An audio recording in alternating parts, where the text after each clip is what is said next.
English second পেপারের পরীক্ষাতে গ্রামারের চেয়েও বেশি ফোকাস থাকে আমার কোথায় জানো, রাইটিং পার্টে। কজ রাইটিং পার্টের ইমেল, প্যারাগ্রাফ, কম্পোজিশন এগুলো যতই আনকমন আসুক না কেন কিছু হইলেও আমি নাম্বার পাবো। মানে আমার মনে হয় যে আমি ওগুলোর মাধ্যমেই মানে 5 নাম্বার উঠাতে পারবো। মানে এটা আমি শিওর যে কি আসবে না আসবে। ধরো আনকমন আসলেও রাইটিং পার্টে কত নাম্বার এবার আসবে, 10 নাম্বার, কিন্তু 30 নাম্বার তো আমার কাছে কমন থাকবে। এইরকম টাইপের মাথায় একটা সেটআপ থাকবে। কারণ হচ্ছে আমি গ্রামারের এগুলো কিছু বুঝি থাকে না, আমার গ্রামারের রুলস মনেই থাকে না ভাই।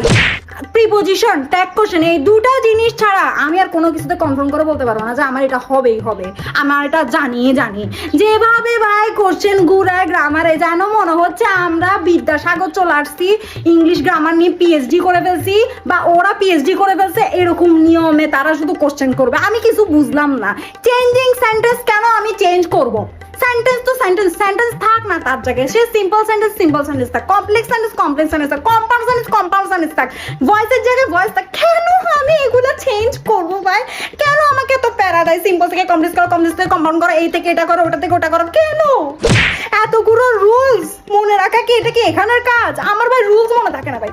যে যত কিছু হোক না কেন শেষমেশ আমার কি হয়, সব লেখা শেষে আমি তখন করি যে অপু 10, 20, 30, 40 বা বারবার একটা শুধু প্রশ্ন পড়তে থাকি, যা মনে হয় যেটা ইচ্ছা হয় সেটাই দাগা দিয়ে চলে আসি, সেটাই লিখে চলে আসি। ব্যাস এইভাবে আমি সারা জীবন শুধু গ্রামার পরীক্ষা পাশ করে যাচ্ছি।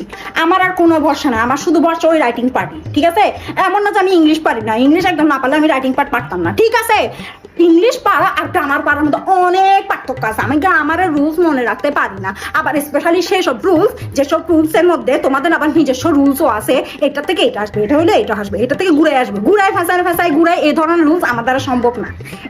আমি আসলে যদি মনে হয় যে এটার কারণে মনে হয় যে আমি ইংলিশে প্রচুর গাধা, তো আমি গাধা।